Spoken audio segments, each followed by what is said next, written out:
जी lecture 37 start करते हैं। Fair 1 का असेसमेंट में हमने क्वेश्चन नंबर 4 कर लिया था।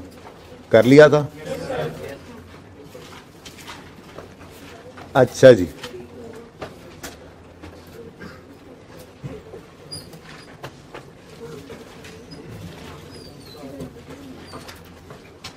ये मूवमेंट इन रिवैल्यूएशन सरप्लस जो है ये इसी तरह से बनाया था या चेंज कर दिया था इसको? अच्छा, क्या चेंज किया था ज़रा? लैंड में हमने क्या किया था ज़रा ये चेंज करके यहाँ पे लिख देना 0 और यहाँ पे 8000 कर दिया था, क्लोजिंग 8000 ही था। ठीक है जी, कल बता दिया यार, ये अब आज दोबारा क्या मसला है? कोई ओपनिंग में सरप्लस नहीं पढ़ा था ना, मैंने ये कहा था कि अल्टरनेटिवली ऐसे हो सकता है, और फिर अगली क्लास में भी जाके जब यही बात की और दोनों बातें बताई तो मुझे यही लगा कि ये आसान है, तो जो आसान है और काम भी हो जाता है तो बंदा वही क्यों ना कर ले। ठीक है, ओके। अच्छा जी, मूवमेंट इन रिवैल्यूएशन सरप्लस तो हमने बना ली थी, ये सब नोट्स आपने देख लिए थे।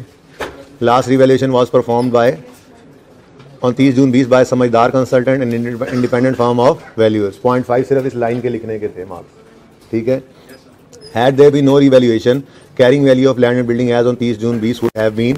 अब इधर देखो, लैंड है और बिल्डिंग है भाई। लैंड तो अपनी जगह कायम दायम है, बिल्डिंग बिकी थी, ऐसे ही है? बिका था? कुछ भी नहीं बिका था। सुभान अल्लाह, सुभान अल्लाह, इतना आसान। अगर कभी भी रिवैल्यूएशन ना होती, ठीक है, तो लैंड की कॉस्ट होती 1 लाख, नहीं, कॉस्ट 1 लाख ना होती। यहाँ पे गेम थी थोड़ी सी, ठीक है ना, क्योंकि हमें उसने ना बड़ी ही फनकारी के साथ रिवैल्यूड अमाउंट्स दी हुई थी। अब जब कॉस्ट मॉडल पे हमने करना था, हैड देयर बीन, कौन सा नोट नंबर क्या बनाया था हमने? 13 था ना, तो ये 13.2 है। ठीक, हमने बना लिया था, कल बात होगी। Had there been no revaluation land and building would have shown। भाई कोने वालों, गुजारा हो जाएगा? नहीं होगा, यहां से तो हो जाएगा ना, सोल्यूशन दिखा दूंगा।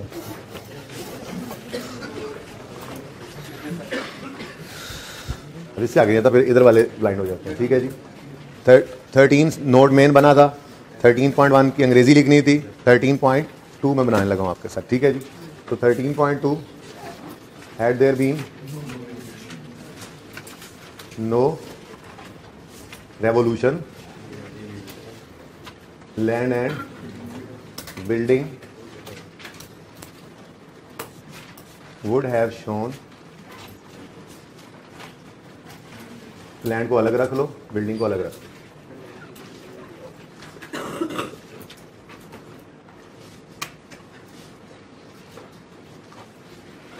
कॉस्ट, एक्यूमुलेटेड डेप्रिसिएशन और बुक वैल्यू। अब वो वर्किंग जो कल आपने लैंड की रिवैल्यूएशन के लिए की थी, अब वो वर्किंग मैं माजरत के साथ यहाँ पे ओपन कर रहा हूँ, क्योंकि कल हम टाइम इतना नहीं बचा था ये सवाल पूरा करते करते। ठीक है, ये लैंड की रिवैल्यूएशन की वर्किंग की थी हमने। ठीक है, कि लैंड 1 लाख पे पड़ा है, डेप्रिशिएट तो ये होता नहीं है। ठीक है, और 12,000 का इस पे लॉस आया था। मतलब इसको अगर रिवर्स वर्क करूं मैं, जो कि पर्चे में नहीं करेंगे, ज़बानी भी नज़र आ रहा है, अगर 12,000 का लॉस आने के बाद ये 1 लाख पे पड़ी हुई है बिल्डिंग, ये लैंड, तो इसका मतलब जब ये लॉस नहीं आया होगा तो ये 1,12,000 पे होगी। ऐसे ही है। चलो थोड़ी सी रिवर्स वर्किंग की कोशिश करते हैं। 30 जून 19 पे हमें कहा जा रहा है कि इसकी रीवैल्यूड अमाउंट, चलो बुक वैल्यू है जी, इसकी बुक वैल्यू कितनी है? 100,000। ऐसा ही है, ठीक है। और पता नहीं कभी पहले रीवैल्यूएशन हुई थी, मतलब मैं इसको ये कह सकता हूँ कि ये रीवैल्यूड अमाउंट है। क्यों? क्योंकि एसेट ने तो कभी, ये लैंड ने तो कभी डेप्रिशिएट होना ही नहीं है। इसका मतलब कि रीवैल्यूड अमाउंट से पहले रीवैल्यूएशन पर जो लॉस आया था, उससे पहले बुक वैल्यू जो कि कॉस्ट होनी थी वो कितनी है?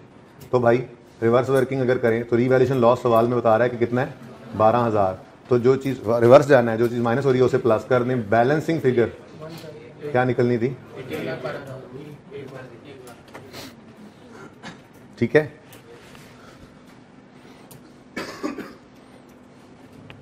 यहाँ पे ब्रैकेट में कर दिया गया था बस। ठीक हो गया जी। उसके बाद आते हैं बिल्डिंग की तरफ।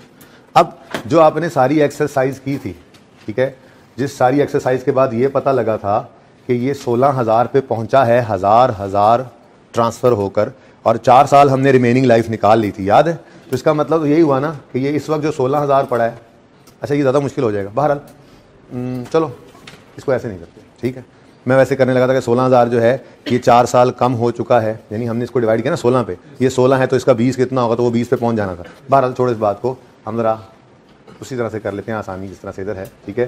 30 जून 2019 पर ये वर्किंग आपकी हुई पड़ी ना, तो यहीं से हेल्प ले लेनी थी, ठीक है। हमारे पास क्या आ रही है जी, बुक वैल्यू। बुक वैल्यू कितनी आ रही है, 56,000 एसेट की और 16,000 सरप्लस की। 16,000 क्या है जी, सरप्लस। ये क्या है, बिल्डिंग, बोलो। और ये क्या है, रिवैल्यूएशन सरप्लस। अब 4 साल गुजर चुके हैं, कितने, तो टिल 30 जून 19 एक्यूमुलेटेड डेप्रीसिएशन कितनी आई है, 14,000 सवाल में गिवन थी, ठीक है, ओके। 14,000 आई थी डेप्रीसिएशन, तो इसका मतलब कि फिर रीवैल्यूड अमाउंट कितनी रही होगी, पता नहीं कब, हमें नहीं पता। 4 साल पहले वैसे पता लग गया आपको, लेकिन छोड़ो, जरूरत क्या है डेट उल्टी गिन के वहां पर लिखने की, ठीक है। तो रीवैल्यूड अमाउंट कितनी होगी, वो लिखी हुई थी सवाल में, ठीक है। अब यहां पे हमें नहीं पता कि कितना ट्रांसफर हुआ और यहां पर कितना था, तो उसका पता हमें लग रहा है यहां पे 16,000 बटा 16 रिमेनिंग लाइफ की हमने ना, ठीक है। तो कितनी आ रही है ट्रांसफर की अमाउंट, 1,000, यानी ये अगर 16 पे पहुंचा है और रिमेनिंग लाइफ हमने निकाली 16 ना, ठीक है, तो कितनी लाइफ गुजर चुकी थी, 4, कैलकुलेट की थी कल। 4 साल गुजरे हैं, तो स्ट्रेट लाइन मेथड में हर साल हजार ट्रांसफर हुआ होगा, ठीक है। तो जैसे अक्यूमुलेटेड एप्शन, ऐसे ही अक्यूमुलेटेड अमाउंट की ट्रांसफर की निकाल लें, हमने कौन सा एंट्री करनी है, उसे फिगर शो करनी है, ठीक है। तो यहां पर हमने लिख दिया 4,000, ये मैंने वैसे ज़बानी भी बता दिया था, ठीक है। यानी कि ये कितना था सरप्लस जब आया था, तो ठीक है, ये 4 साल, ये देखो, हाँ सॉरी भाई, माजरत, इस तरफ दोबारा आना पड़ गया, माजरत, गया तो उधर ही था, लेकिन नोट सब नोट वहीं बनाऊंगा, ठीक है, ओके। 20,000, ठीक है जी। ये देखें 70,000 था, 70,000 डिवाइडेड बाय 20 अगर ओरिजिनल करें तो, ठीक है ना, डिवाइडेड बाय 20, एक साल की आती है 3500 डेप्रिसिएशन, इंटू 4 किया था तो 14,000 आया। ऐसे ही 20,000 डिवाइडेड बाय 20 आता है 1,000, इंटू 4 करें तो 4,000 बनता है, ठीक है ना। मसला सिर्फ ये था कि हम इस तक पहुंचे हैं, क्या मतलब, इतना सरप्लस आया है, कितना सरप्लस आया जी, 20,000, कितना सरप्लस आया, 20,000। हमें तो चाहिए, रिवैल्यूड अमाउंट आती थी, इससे ऊपर क्या आता था, जगह कम होगी, जगह ज़रा कम होगी, माजरत थोड़ा सा ऊपर आ गए, रिवैल्यूएशन सरप्लस, जो बैलेंसिंग निकलता था, इधर बैलेंसिंग नहीं निकलना, हमने निकाल लिया ये 20,000, ठीक है। ये 20,000 का सरप्लस आया है, तो मुझे बताओ फिर एसेट की कॉस्ट कितनी रही होगी, बिल्डिंग है ये, बिल्डिंग, अब यहाँ बिल्डिंग लिख रहा हूँ मैं, ठीक है, बिल्डिंग और रीवैल्यूएशन सरप्लस। आपको समझाने के लिए सारी वर्किंग की है, ज़बानी भी काम चल सकता था, सब नोट में ज़बानी करना था काम, बस फिगर लिखनी थी। बहरहाल ये आपको समझाने के लिए मैं लेकर चला। अब बैलेंसिंग कॉस्ट निकालें, कितना, 50,000 था, और इधर देखें बैलेंसिंग सरप्लस निकालें, वो तो जीरो ही निकलता, जीरो था तो 20,000 आकर ये बनाना, ठीक है। तो 70 में से प्लस होने वाली चीज़ माइनस की, 70 में से माइनस 20,000 तो 50, 20 में से माइनस 20 तो 0, यानी कहानी कुछ इस तरह से थी। मुझे नहीं पता, पता तो है लेकिन बार मुझे नहीं पता, ठीक है। कॉस्ट का तो बिल्कुल ही ना पता, बेसिकली ये भी शायद, अब आप कहते हो जी ये कॉस्ट कैसे, ये बुक वैल्यू हो सकती है, अब होगी बुक वैल्यू, ठीक है। अब मसला ये है कि इससे पीछे तो हम जा ही नहीं पा रहे हैं, ठीक है। ज़रा देखते हैं अब सवाल ने क्या किया। सवाल कहता है जी 70 में से 20 माइनस कर दो, बिल्डिंग की कॉस्ट होनी थी 50। In the absence of information मैं यहीं तक ही जा सकता हूँ, आपको नहीं, यहाँ पे तो बुक वैल्यू को रीवैल्यूड अमाउंट से कंपेयर करते थे ना, तो ज़रा बताएं फिर कितना डेफिसिट होकर यहाँ तक आया था। भाई इससे आगे तो शायद हम जा ही नहीं सक रहे, ठीक है। तो पता नहीं आप उसी दिन जिस दिन उन्होंने खरीदा उसी दिन रीवैल्यू कर रहे हैं, क्या चक्कर है, हम इसको कुछ नहीं कह सकते। अब ये इन्फॉर्मेशन इससे ज़्यादा थी नहीं, इससे वापस तो हम जा ही नहीं सकते थे, ठीक है ना। तो बहरहाल 50,000 पे हम कैसे पहुँचे ये मैंने आपको बता दिया, ठीक है। अब 50,000 पे यहाँ तक पहुँचे थे, अब 50,000 अगर होता, ठीक है, और लाइफ क्या बताई गई थी, ओरिजिनल लाइफ 20 साल, तो 50 बटा 20, 50,000 बटा 20, 50,000 बटा 20, 2500, ठीक है। अब कितने साल गुजर गए, हम कहाँ खड़े हैं, हम कहाँ खड़े हैं, 30 जून 2020 पे, तो मल्टीप्लाई करो 5 से जरा, बस इससे ज़्यादा जा नहीं सकते थे हम, ठीक है ना। तो सब नोट के अंदर 50,000 और 12,500, 12,500 कैसे निकला है जी, 50,000 डिवाइडेड बाय कितना था 20 इंटू, ये 5 इसलिए किया क्योंकि हम 30 जून 2020 पे खड़े हैं, ये वर्किंग 30 जून 19 पे खड़ी हुई थी, ठीक है ना। इसलिए यहाँ तक हमने 4 साल रिमेनिंग लाइफ निकाली थी, 4 साल गुजर चुके हैं, हमने ये निकाला था 30 जून 19 तक कितने साल गुजर, 4, 30 जून 20 तक कितने गुजर चुके होंगे 5, तो इसलिए ये 5 से मल्टीप्लाई करके 12,500 लिखा है, ठीक है। 4 साल तो मैं निकाले रीवैल्यूड अमाउंट से, मैंने यहाँ पे ये बात कर दी आपको अर्ज के, ठीक है, आप इसके ऊपर वो 5 साल 4 साल पुरानी डेट लिख सकते हैं, ठीक है, लेकिन फिर यहाँ पे आप कहेंगे कि जी इसी दिन रीवैल्यू कर रहे हैं, अब यहाँ पे तो इन्फॉर्मेशन ही नहीं थी ना, क्या कर सकते हैं, ठीक है। तो कोई बात नहीं है, खैर है, क्या हो जाएगा, कोई 0.5 के मार्क्स नहीं आएंगे, खैर है, ठीक है। ऊपर एक नंबर नहीं आएगा, 1.5 हो जाएंगे, 1.5 कट जाएंगे, बाकी 18 नंबर का सवाल भी तो था, 18 का ही था ना, 20 का था, चलो बाकी तो है ही, हो जाता है, ऐसी कोई एक आधी चीज़ आ जाती है सवाल पर्चे के अंदर जो नहीं काबू में आ रही होती, ठीक है, कोई बात नहीं, क्या हो सकता है, इससे ऊपर की इन्फॉर्मेशन नहीं थी, देख लें आप, 4 साल, इससे पीछे फिर 4 साल चले जाएं, नहीं ये 50 पे पहुंची, कहां से पहुंची, कितना कम हुई ये भी नहीं पता,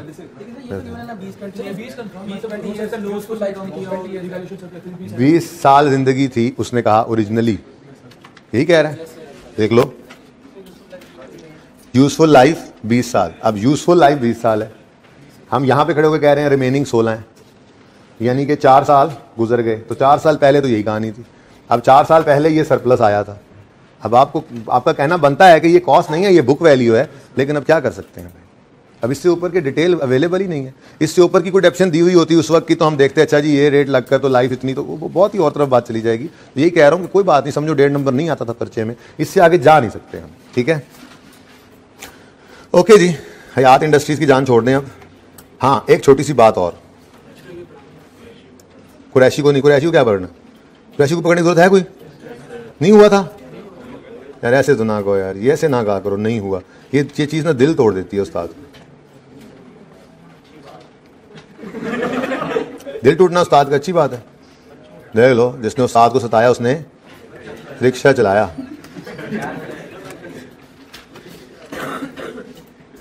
यार यहाँ पे ना एक वो, हाँ पे 242 बुक्स को ओपन करें, डिस्क्लोजर्स रहते हैं, the very important disclosures of IS 23, इसके मार्क्स नहीं है, सोल्यूशन में भी नहीं है, क्योंकि समझाया नहीं था, पढ़ाया नहीं था, समझ लो अब।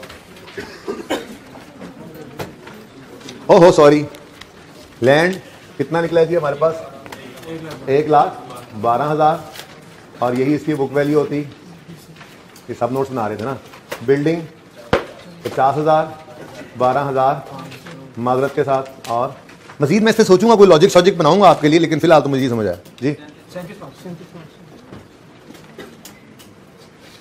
टाइम मिला तो ओके जी। 13.1 आपने अंग्रेजी लिखनी थी, 13.2 had there be no revaluation, 13.3 movement in revaluation, और ये नोट भी हमने बना लिया था, ठीक है, सही है, ये नोट बन चुका है, और मैंने कहा था अगर रीवैल्यूएशन हो सवाल में तो ये सब नोट्स 3 रीवैल्यूएशन के बनते हैं, उसके अलावा ज़रूरत के हिसाब से और बना करेंगे, जैसे हमारे टेस्ट 1 के अंदर कैरेबियन वाला सवाल था, चेंज इन एस्टीमेट का नोट बना था इन 3 के बाद, फिर हमारा मशहूर ज़माना ऑर्चर्ड वाला सवाल था, उसमें रीवैल्यूएशन थी, तो पहले 3 नोट्स बन के उसके बाद नहीं CWIP, उसके बाद भी चेंज इन एस्टीमेट ही बना था, टेस्ट 2 था गालिबन या 3 था, जो भी था, ठीक है। ऑर्चर्ड वाला सवाल मुझे याद है, टेस्ट में आया था, और पूरा एक लेक्चर हमारा लग गया था उस पर, हैवी सवाल था, ठीक है, उसमें भी 3 रिवैल्यूएशन आ गई, तो 3 रिवैल्यूएशन के नोट थे, और फिर चेंज इन एस्टीमेट आ रहा था, तो चौथा सब नोट उसका बना था, सब नोट बनाना भी सिखाए थे, याद आ रहा है। फैम का सवाल हमने किया, फैम वाला सवाल, उसमें रिवैल्यूएशन थी, 3 सब नोट्स आए रिवैल्यूएशन के, और चौथा movement in capital work in progress आ गया। आज हयात इंडस्ट्रीज वाले सवाल में रिवैल्यूएशन है, 3 तो रिवैल्यूएशन के नोट्स आ गए, सब नोट्स, ठीक है। अब चौथी बात देखो, ना तो कोई चेंज इन एस्टीमेट है इसमें, ना ही कोई कैपिटल वर्क इन प्रोग्रेस है, ये प्लांट बन गया था, ठीक है ना। और डिटेल ऑफ डिस्पोजल का हम वैसे सब नोट बनाते नहीं है, मैंने आपको मना कर दिया है कि उसको आप ना बनाया करें, ठीक है, हमारे सिलेबस में नहीं है ना, FAR 2 के सिलेबस में कंपनीज एक्ट का डिस्क्लोजर है वो, ठीक है ना, IFRS का नहीं है, ठीक है। तो अब ले देकर एक ही नई चीज़ नज़र आ रही थी सवाल के अंदर,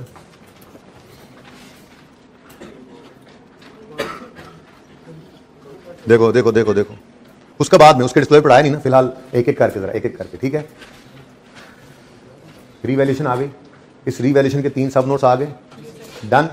उसके बाद व्हीकल डिस्पोजल था, डिटेल ऑफ डिस्पोजल हम बनाते ही नहीं है, FAR 1 में FAR 2 में बनाएंगे इंशाल्लाह आप लोग, ठीक है।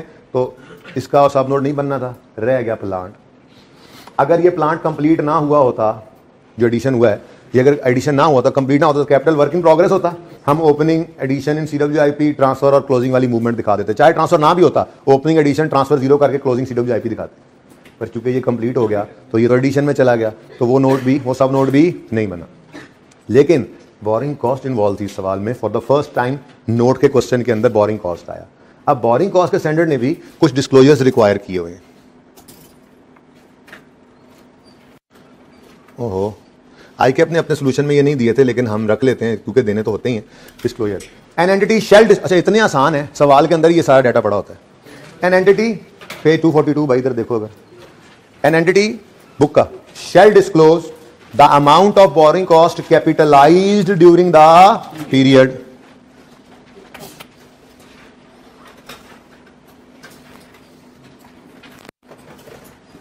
कहां है मेरी वर्किंग? ये कॉस्ट ऑफ प्लांट में कितनी बोरिंग कॉस्ट कैपिटलाइज की हमने? 2840। वो कहता है ये लिख के बता दो, डिस्क्लोज करो, ठीक है। तो borrowing cost capitalised during the year amounted to 2840। देख लेना 1000 में, मिलियन में, उस हिसाब से, ठीक है। क्योंकि यहां पे तो ऊपर 1000 नहीं लिखा होता, तो पूरा पूरे फिगर लिखनी पड़ेगी, ठीक है। ये 7 मिलियन डालना पड़ेगा, ठीक है, या 1000 डालना पड़ेगा। बहरहाल ये अंग्रेजी में लिख के बताना है कितनी कैपिटलाइज हुई, ओके। उसके बाद the capitalization rate use to determine the amount of borrowing cost eligible for capitalization. क्या रेट यूज किया था हमने? थोड़ी सा नीचे आकर वर्किंग में देखो, 12%। क्या है जी? 12%, ठीक है। तो ये दो बातें लिख के बतानी है, लिख के बता देते हैं। 13.4 में हमने लिखा कि boring cost capitalised in cost of plant during the year, cost of borrowing cost capitalized in cost of plant in the year amounted to thousands में कर रहे थे ये 2.84 मिलियन कर लो, चलो यार 2.84 मिलियन, 2840,000, और ठीक है 2.84 मिलियन। अगली बात, कैपिटलाइजेशन रेट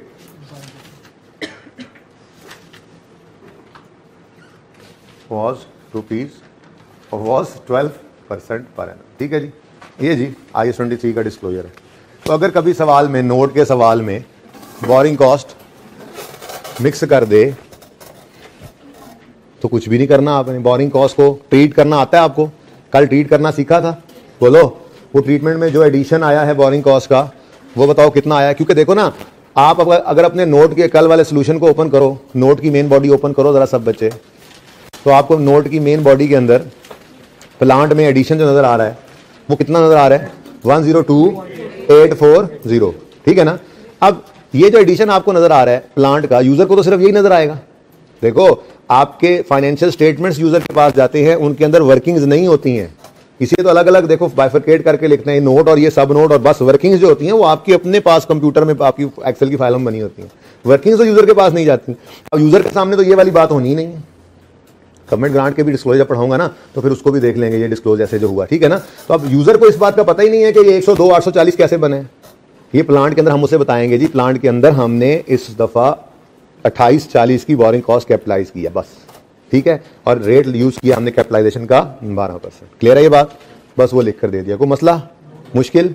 वेट कर रहा था सिर्फ इसका कि कोई सवाल आए जिसमें बोरिंग कॉस्ट हो तो हम डिस्क्लोजर्स पढ़ें, वरना वैसे पढ़ना जरा समझ में नहीं आती बात कि ये कहाँ पे लिखना है, क्या करना है। अब अच्छे तरीके से बात समझ में आ रही है, ठीक है ना। ऐसे जब गवर्नमेंट ग्रांट के डिस्क्लोजर्स पढ़ लेंगे तो इसी सवाल को या किसी और सवाल को खोल कर उसके डिस्क्लोजर्स भी दिखा दूंगा। क्लियर है ये बात? चलो अच्छा जी,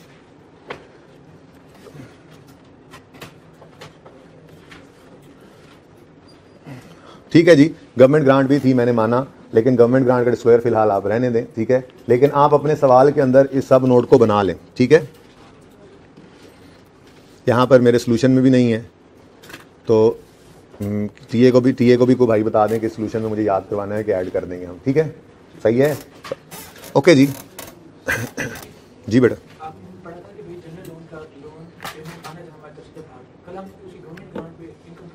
बेटा बेसिकली ना, जब हम लोन को रीपे करते हैं या उसका इंटरेस्ट पे करते हैं और वो स्पेसिफिक लोन से पे कर दें, फिर सोच में आती है बात। ठीक है, उस वक्त तो ऐसा कुछ होता नहीं था। लोन कब आया, कब गया, उसकी पेमेंट कहाँ चल रही है, हम उसको देख ही नहीं रहे होते। इस वजह से हम उसको इग्नोर करते थे। पर कल सिचुएशन ये बनी थी कि हम एक अपॉर्चुनिटी कॉस्ट के कॉन्सेप्ट की वजह से जनरल लोन की बोरिंग कॉस्ट को कैपिटलाइज कर रहे होते हैं ना, कि ये पैसा अगर कहीं और लग जाता तो यहाँ ना लगता। तो जो हमने यहाँ यूज़ किया है तो कहीं और चूंकि यूज़ नहीं हुआ तो इतने ऐसे का इंटरेस्ट इसी एसेट की कॉस्ट में ऐड करो। अब रनिंग फाइनेंस की नेचर आपको बताई हुई है, वो क्या होती है कि जब भी बैलेंस बढ़ जाएगा उस पर इंटरेस्ट वो चार्ज करते हैं वो बढ़ जाएगा, जब बैलेंस कम होगा उसका इंटरेस्ट भी कम हो जाएगा। अब जब आपने रनिंग फाइनेंस, उस रनिंग फाइनेंस की पेमेंट उस गवर्नमेंट ग्रांट से कर दी 20 मिलियन से, तो उसका बैलेंस हो गया कम। अब वो बैलेंस कम हुआ तो इंटरेस्ट भी हो गया कम। तो हम कह रहे हैं कि जब अपॉर्चुनिटी कॉस्ट का कॉन्सेप्ट लगाते हुए हमने कहा था कि ये पैसा उधर इस्तेमाल हो गया, कहीं और ना हुआ तो इंटरेस्ट को एसेट कॉस्ट में ऐड करो, तो 20 मिलियन भी तो कहीं और इस्तेमाल होने की वजह इसकी रीपेमेंट में लग गया। तो इसलिए हम इसकी सेविंग को भी कंसिडर कर लेंगे। और जो हमने ग्रांट दिया था रीपेमेंट के लिए जनरल लोन के लिए, उसकी कॉस्ट में कैसे ऐड होगा तो हमने माइनस किया? देखो उसकी एंट्रीज की थी आपके साथ। ठीक है, एंट्रीज क्या बनती हैं, जिस दिन ग्रांट रिसीव हुई होगी आपने उस दिन एंट्री की होगी cash debit, deferred income, deferred grant लिखो, इनकम से बंदा हो जाता है जरा कंफ्यूज, डेफर्ड ग्रांट क्रेडिट 20 से। ठीक है, फिर अगर इनकी पॉलिसी होती कि हमने ग्रांट को अलग रखना है और एमोटाइज करना है, ठीक है, तो फिर हर साल इस 20 को हम लाइक एसेट, यानी 3 महीने अगर एसेट को डेप्रिशिएट किया था तो 3 महीने ही ग्रांट इनकम में जाती है। लेकिन उन्होंने पॉलिसी बताई इसकी कि HL deducts grant in arriving carrying amount of asset. तो हमने क्या एंट्री पास कर ली, फिर हमने कहा यार अब इस डेफर्ड ग्रांट को अलग नहीं रखना, इसको खत्म करो, डेबिट करके खत्म करो और प्लांट की कॉस्ट को क्रेडिट कर दो। अब ये ग्रांट रही ही नहीं। तो सर अगर इसकी जो रीपेमेंट वाली करेंगे तो उसमें फिर क्या? रीपेमेंट ग्रांट की नहीं हो रही ना बेटा, हमने वो 20 मिलियन जो है तो वो तो यूज कर लिया ना बेटा, यूज कर लिया हमने। ठीक है, गवर्नमेंट ने पैसे दे दिए थे, हमने यूज कर लिए। ठीक है, अब चूंकि वो इसी प्लांट की मद में आई थी तो प्लांट की कॉस्ट में से हमने डिडक्ट कर लिए। ठीक है ना, अब वो पैसा यूज कहाँ किया, अभी मटेरियल खरीदने की बजाय जनरल लोन पे कर दिया, इसी तो जनरल लोन की सेविंग इसके अंदर ले ली। ठीक है ना, हाँ, प्लांट की कॉस्ट में से हमने माइनस कर दिया ग्रांट को। क्यों? क्योंकि उनकी पॉलिसी, अगर ना होती ये पॉलिसी तो ये अलग पड़ा रहता, प्लांट और ग्रांट अलग पड़ी रहती। ठीक है, चलें आगे, छोड़ दें याद इंडस्ट्रीज की जान। अब चलें आगे, यह क्वेश्चन तो पूछ लेना इशू, तब तो मैं पानी शानी पी लेता हूँ। कोई नहीं, रिलैक्स हो गया हूँ मैं, कोई नहीं पढ़ेंगे गवर्नमेंट ग्रांट आज। प्लांट तो 29 फरवरी को कंप्लीट हो गया था, तो वो हमने जो इंटरेस्ट उसका सेव किया है 29 फरवरी तक ही किया है। आप ज़रा सोल्यूशन ओपन करो, आप सोल्यूशन ओपन करो। हमने जर्नल लोन पे बोरिंग को भी 29 फरवरी से आगे नहीं जाने दिया और सेविंग को भी 29 फरवरी से आगे नहीं जाने दिया। यकम जनवरी को ग्रांट आई थी तो सिर्फ 2 महीने की सेविंग ली हुई है। बीच में कोई ऐसे सुर्खी पाउडर करते रहे होंगे। अवेलेबल फॉर यूज, क्योंकि यकम अप्रैल को हुआ तो डेप्सिट उसी दिन से करेंगे। अवेलेबल फॉर यूज को अंडरलाइन करें। अवेलेबल कितने गया, ऊपर है ये, इस अवेलेबल फॉर यूज को अंडरलाइन करें। ठीक है, और इसको अंडरलाइन करके लिखें start depreciation from this date. Intro में बात हुई थी, FR1 में भी रिवाइज कराई थी आपको, फिर सुन लें तीसरी बार। एक है एसेट अवेलेबल फॉर यूज होना, दूसरा है एसेट का एक्चुअली यूज होना। डेप्रिसिएशन स्टार्ट करनी है हमने अवेलेबल फॉर यूज होने के दिन से, इससे पहले भी नहीं कर सकते और इसके बाद भी नहीं करनी। इससे पहले जैसे यहाँ पे था 1 महीना पहले तकरीबन कंप्लीट हो गया, लेकिन अभी इस्तेमाल के लिए रेडी नहीं है, सफाई सुथराई करनी है, कुछ सुर्खी पाउडर करना है उसका, ठीक है, बस अभी नहीं आया, मूव नहीं किया तो यूज करना शुरू नहीं किया ना अभी, तो डेप्रिसिएट ना करो। हाँ, साफ सुथरा करके अब बिल्डिंग पुकार रही है, मैं यूज के लिए तैयार हूँ, आप नहीं जा रहे तो डेप्रिसिएट स्टार्ट करनी पड़ेगी। जैसे कहते थे ना कमर्शियल प्रोडक्शन, प्लांट अब तैयार खड़ा है, अगर आपने यूज एक्चुअली लेट किया तो फिर डेप्रिसिएशन को डिले नहीं करना, अवेलेबल फॉर यूज से शुरू कर देनी है, उससे ना पहले ना उसके बाद, और दरमियान में आइडल पड़ा रहे तब भी रोकते नहीं है फिर। ठीक है, और जी और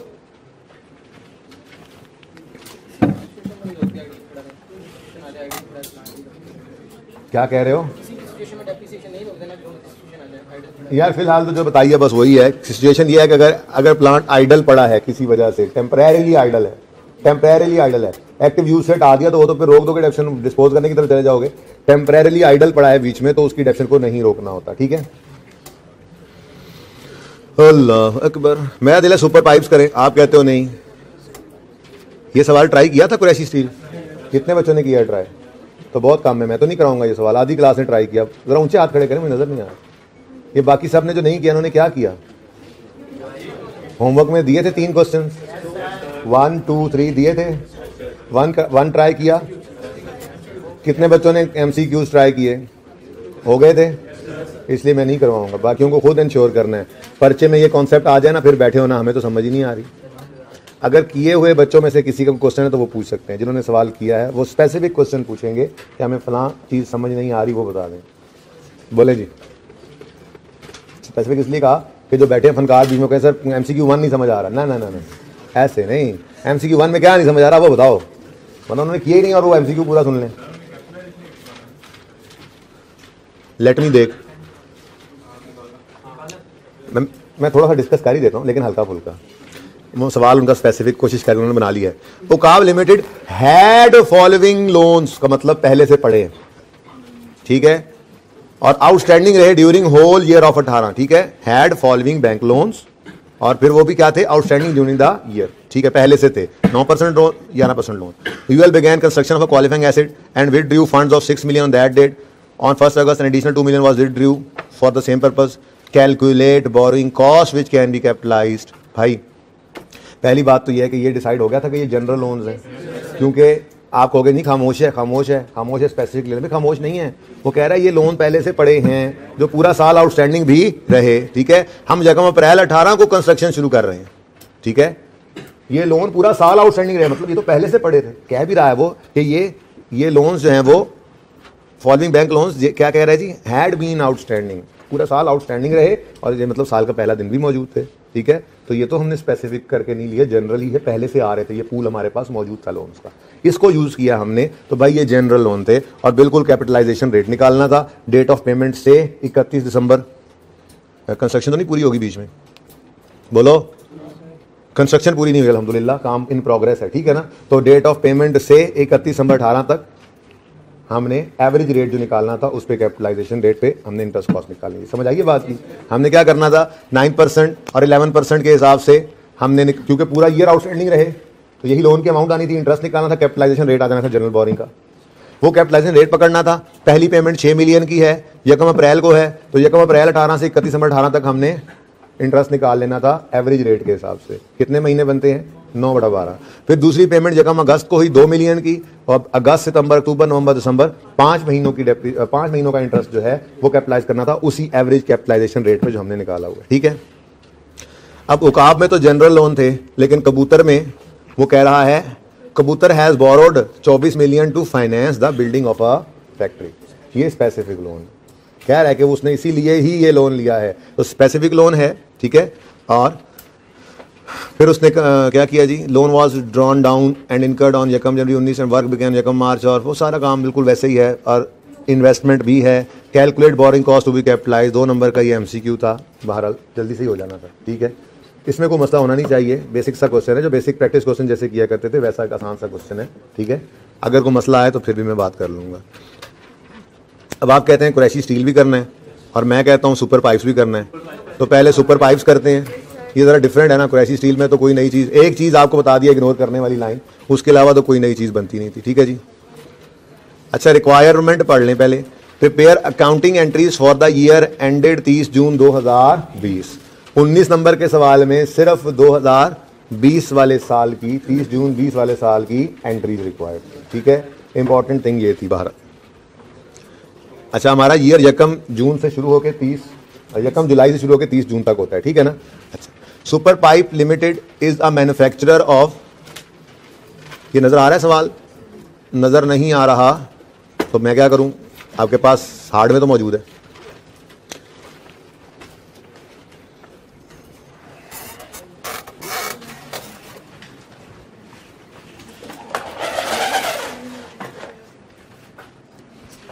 ओके जी, super pipes is a manufacturer of industrial products on 1 January 20। हमारा साल 30 जून 20 पे एंड होया ना, हमारे साल के एन दरमियान में one of its plants suffered a major breakdown. Underline करें, ये क्या है भाई, ये इंडिकेटर ऑफ इंपेयरमेंट है कि नहीं है, है कि नहीं है, एक्सटर्नल है इंटरनल है, याद आ रहा है कुछ, हाँ याद माजी अजाहब है आपके लिए। तो और भाई ये बातें याद रखने के लिए पढ़ाई थी। इंटरनल इंडिकेटर एक्सीडेंट वगैरह हो जाए अपनी नेग्लिजेंस की वजह से और एसिड की वैल्यू में या वैल्यू यूज में या रिकवर अमाउंट में कमी आ रही है किसी वजह से फेयर वैल्यू में, तो भाई ये एक इंडिकेटर तो है ना एक्सीडेंट, लेकिन है इंटरनल, हमारे अपने कसूर की वजह से हुआ, ठीक है ना। तो अंडरलाइन किया हुआ आपने इसको, मेजर ब्रेकडाउन अंडरलाइन किया हुआ है, इसके ऊपर लिखें इंटरनल इंडिकेटर ऑफ इंपेयरमेंट। लो जी, इंडिकेटर ऑफ इंपेयरमेंट आ गया है, 1 जनवरी 2020 पे आया है, तो 1 जनवरी 2020 पर ही फिर हमने इंपेयरमेंट करनी है। ये चेंज इन एस्टीमेट नहीं है कि साल में जिस दिन भी आ रहा है तो हम साल के पहले दिन ले जाएंगे इसको। इंपेयरमेंट में जिस दिन ब्रेकडाउन हुआ है एसेट उसी दिन आप चेक करो ना, उस दिन की फेयर वैल्यू निकलवाओ, उस दिन की बुक वैल्यू निकलवाओ, उस दिन की वैल्यू इन यूज निकालो, ठीक है, सही है ना। चलो अच्छा जी, फिर आए कहते हैं it was repaired at a cost of 1.5 million but the production capacity was reduced significantly.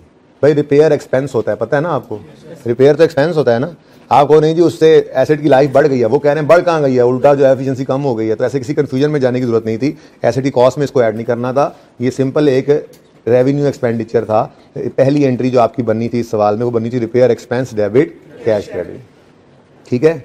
2020 वाले साल में ही ये एंट्री हुई, अब किस दिन हुई है ये नहीं लिखा हो, 1 जनवरी को तो वो डैमेज हुआ है, चलो ठीक है आप अज्यूम कर लो 1 जनवरी को डैमेज, हमने एंट्री भी कर दी, उसी दिन रिपेयर भी हो गया, ठीक है, फटाफट ही रिपेयर हुआ, लेकिन फटाफट रिपेयर होने में 15 लाख रुपया लग गया, ठीक है, ओके। अच्छा ओके, आगे कहता है the plant was ready for production on 30 जून 2020, यानी कि बीच में 6 महीने वो इस्तेमाल ही नहीं हुआ, और ब्रेकडाउन हो गया ना, अब रिपेयर कॉस्ट फिर इनकर होती रही होगी। तो जिस दिन मर्जी डेट ना ही लिखो भाई, है तो 30 जून 2020 वाले साल का ही एक्सपेंस ना, बाद में डेट को भी डिसाइड कर लेते हैं। लेकिन पता ये चला कि ये एसिड इस्तेमाल के लिए तैयार किस दिन हुआ है, 30 जून 2020 में। अब क्या करें, 1 जनवरी 2020 से 30 जून 2020 तक की डेप्शन को रोक दें। अभी इत्तेफाक से इस भाई की बरकत से, अब्दुल्ला की बरकत से ये बात हमें पता लगी कि एसिड अगर टेम्परेरीली आइडल हो गया है किसी वजह से तो उस पर डेप्रिसिएशन रोक नहीं देते जब तक कि एक्टिव यूज से उसको हटा ना लें। हमने डेप्शन को नहीं रोकना, ठीक है ना, डी रिकग्नाइज करते हैं जिसको। वैसे तो IFRS 5 आपके सिलेबस में FAR 2 में भी नहीं है, फाइनल में जाकर पढ़ेंगे। IFRS 5 कहता है कि जब आपने एसिड को एक्टिव यूज से हटा लिया और हेल्ड फॉर सेल रखा है तो फिर वो नॉर्मल PPE से निकाल लेते हैं, उसके अपने रूल्स बन जाते हैं, ठीक है ना। वो क्या है वहीं जाके पढ़िएगा, तफसील वहीं, बस थोड़ी सी बात कर दी, थोड़ी सी बात जुगाड़ लगा के बात कर लेते हैं, ठीक है ना। तो कहने का मकसद ये है कि एक्टिव यूज से हटेगा बेचने के लिए या बेच देंगे तो डेप्शन रुकेगी, वरना डेप्शन को नहीं रोकना हमने, ठीक है। चलो ये भी पता लग गया। अब सवाल ना बड़ा जबरदस्त था ये, my favourite question, one of my favourite question. The plant was ready for production on 30 June, at that time companies engineers advise that plant could be used at a reduced level of 3 years only. पता नहीं भाई पहले कितनी life थी, दरअसल कितनी life थी कहीं बता ही दे शायद, लेकिन वो ये कह रहा है कि 30 जून 2020 में जब रेडी टू यूज हुआ है उसके बाद रिमेनिंग लाइफ कितनी है, 3 साल। उसके बाद रिमेनिंग लाइफ कितनी है, 3 साल। यानी 30 जून 2020 से ऑनवर्ड अगर डेप्रिशिएट करोगे तो किस पे करोगे, 3 साल पे करोगे, ठीक है ना। नहीं, इंपेयरमेंट का दिन वही है। हाँ, ये जो चेंज इन एस्टीमेट आ रहा है ना, अभी आपको बताता हूँ, जो 3.5 की बजाय 3 साल देखते हैं, अभी तो बहुत बात पड़ी है इसके अंदर, मैं इसलिए तो सवाल कराना चाह रहा था, ठीक है। तो चेंज इन एस्टीमेट जो आ रहा है ना इंजीनियर्स की वजह से, इसको हम स्टार्ट पर ले जाएंगे। वो स्टार्ट जोन सा भी बन रहा होगा, वो इंपेयरमेंट का दिन बन रहा होगा या ईयर का स्टार्ट बन रहा होगा, वो तब देखेंगे, ठीक है ना। इंपेयरमेंट को नहीं लाना अपनी जगह से, वही थोड़ी पहले मैंने स्टार्ट में ही बात की कि इंपेयरमेंट को चेंज इन एस्टीमेट नहीं है कि आप उसको जिस दिन मर्जी हो साल के पहले दिन उठा के ले जाओ, आखिरी दिन भी नहीं भाई। जिस दिन एसेट टूटा है उसी दिन उसको इंपेयरमेंट टेस्ट से गुजारो और जो लॉस है उसी दिन रिकॉर्ड करो। नहीं, इंपेयरमेंट को लास्ट में लेकर गए थे, हुसैन एसोसिएट तो नहीं था। नहीं, change in estimate is something else बेटा। चेंज इन एस्टीमेट, देखो सवाल वैसे मुझे करवाने तो बातें काफी क्लियर हो जाए, लेकिन फिर भी जो आप कहना चाह रहे हो ना, आप ये कह रहे हो 1 जनवरी 20 को जो है ना इंपेयरमेंट हुई है तो हम इंपेयरमेंट को 30 जून पे ले जाएं। नहीं, ऐसा नहीं है। इंपेयरमेंट 1 जनवरी 20 पे लेंगे और जो डेप्रिसिएशन करनी है ना 30 जून 20 पे, वो इफेक्टिव फ्रॉम 1 जून करेंगे। वो change in estimate is something else, impairment is something else बेटा, ठीक है ना। इंपेयरमेंट को चेंज इन एस्टीमेट तो नहीं, हमने अंदाजा लगाया था कि हमारा एसेट तबाह होगा, तबाह दे और इतना तबाह दे होगा, नहीं, ऐसी कोई बात नहीं है। एकदम से एक्सीडेंट हुआ, इंपेयर हो गया, इंपेयरमेंट करो, उसके बाद सवाल करते हैं, करेंगे सारी चीजें इंशाल्लाह आहिस्ता आहिस्ता क्लियर होंगी। आप ये तो कहानी हो गई। अच्छा, कहानी अभी नहीं हुई। तो कह रहे हैं जी 3 साल आगे मजीद चलेगा, 30 जून 20 से आगे 3 साल चलेगा। हम 30 जून 20 पे खड़े हैं, अब ये फ्यूचर की बात आ गई आगे। Net operating cash flows inflows from plant for the next 3 years were budgeted as follows. और 3 साल के, अगले 3 साल के नेट कैश फ्लोज आ रहे हैं। वैल्यू इन यूज निकालने के लिए इनको डिस्काउंट करोगे, ठीक है ना? सही है? और सही है। ये बच्चे में कितने बच्चों ने अटेम्प्ट किया था? ये सबसे पहले किया था। अच्छा, देखते हैं फिर क्या किया था तुमने। अच्छा, assume that cash flow would occur on the last day of each year. ये सवाल में ना भी लिखे तो हम यही अज्यूम किया करते हैं, ये हमारी नॉर्मल अजम्पशन है, ठीक है ना? कैश फ्लोज को हम साल के साल के एंड पे अज्यूम करते हैं। And applicable discount rates are 10% pre tax, 7% post tax. कौन सा लेंगे? हम पोस्ट टैक्स को इग्नोर करते हैं, याद है सारी बातें। तो पोस्ट टैक्स को पर्चे में काट देना, कहीं गलती से ही ना ले लो 7%, ठीक है? हम ये कहते थे कि टैक्स वालों का तो हमें पता ही नहीं है फ्यूचर में क्या करेंगे, तो हम टैक्स को इग्नोर करेंगे। टैक्स के बाद वाला रेट नहीं लेना, टैक्स से पहले वाला रेट लेना है, ठीक है? सही है ना? तो प्री टैक्स 10% यूज करेंगे। Other related information is as under. हाँ जी, the plant was imported at FOB price of $800। The payment was made at the time of shipment on यकम जुलाई 2010 एट ₹52 पर $। अच्छा यार, एक बात है, ये सवाल पूरा करके मुझे याद कराना। मैं FOB और CIF बेसिस भी रिवाइज करवा ही दूं, है तो इंट्रो का ही कॉन्सेप्ट, लेकिन FAR 1 में भी रिवाइज करेंगे, आप लोग FAR 2 में जाएंगे, वहां पे भी रिवाइज करेंगे। FOB फ्री ऑन बोर्ड, ठीक है, और CIF कैश इंश्योरेंस रेट, या बस वो परचेज की रिकॉर्डिंग की डेट का फर्क होता है थोड़ा सा। तो एक छोटी सी एग्जांपल बनेगी, 5 मिनट में बात समझ आ जाएगी, अल्लाह करे टाइम बच जाए एंड पे। तो FOB और CIF बेसिस याद करवाना, वरना अपने पेंडिंग वाले सफे पे तो लिख लो ना, ये ना हो आज रह जाए और फिर वो कहीं रह जाए। वैसे आज होना ज्यादा जबरदस्त है क्योंकि आज डेट्स भी सामने, जरा से मैं समझा दूंगा। खैर, FOB एंड CIF बस ये लिख लो, मेरे लिए काफी है, मैं फिर बता दूंगा क्या है, ठीक है ना? आप तो मेरे लिए चेकलिस्ट बनानी होती है ना। वैसे इंशाल्लाह हो जाएगी बात, ये सवाल हो जाएगा अभी पूरा इंशाल्लाह। मेरा दिल तो कर रहा है कि ये सवाल सोल्यूशन से ही देख लें, लेकिन चलो। अच्छा चलो ठीक है। The plant was imported at the price of $8 lakh. The payment was made at the time of shipment on यकम जुलाई 10 एट ₹52 पर $। तो भाई ये तो सिंपल सी बात थी। माना आपने IAS 21 नहीं पढ़ा हुआ, FAR 2 में है, लेकिन ये तो इतना IAS 21 तो हर पाकिस्तानी को आता होगा। क्या मतलब? ओ भाई जगा दो यार, जागो तेरो यार, इंसान बनो, इंपॉर्टेंट बात हो रही है भाई। इतना को IAS 21 फॉरेन करेंसी का स्टैंडर्ड हर पाकिस्तानी को आता है कि $8 लाख का अगर हमने एक प्लांट खरीदा है और जिस दिन ये $8 लाख पे किए उस दिन $1 ₹52 का है, तो फिर रुपयों के अंदर बात निकालनी हो तो $8 लाख इंटू 52 करेंगे तो हमारे पास रुपीज आ जाएंगे। जरा करके बताओ कितना आता है? अच्छा, मैं सोल्यूशन को सिर्फ इस हद तक देख लूं कि सोल्यूशन में क्या फिगर्स यूज हुई हैं। ये कौन सा आ गया? यही है, रुपीज इन थाउजेंड्स है जी, रुपीज इन थाउजेंड्स है। ओके, अच्छा जी सुने, अब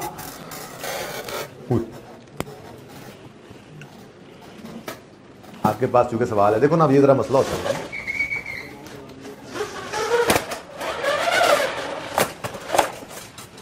यहां पे साथ साथ लिखता जाऊंगा ना मैं। ये क्या हयात इंडस्ट्रीज ही चले जा रहा था, कहां चले जा रहा था?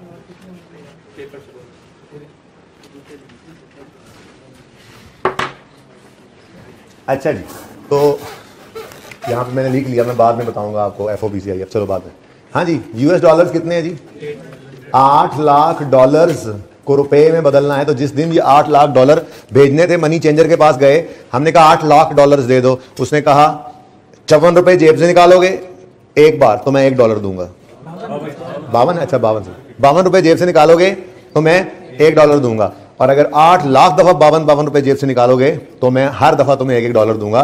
तो आप रुपीज में अगर निकालना चाहें तो ₹52 से मल्टीप्लाई। इतना को IAS 21 तो आता था ना आप लोगों को? ये कर लिया था या डॉलर्स भी बना डाला था?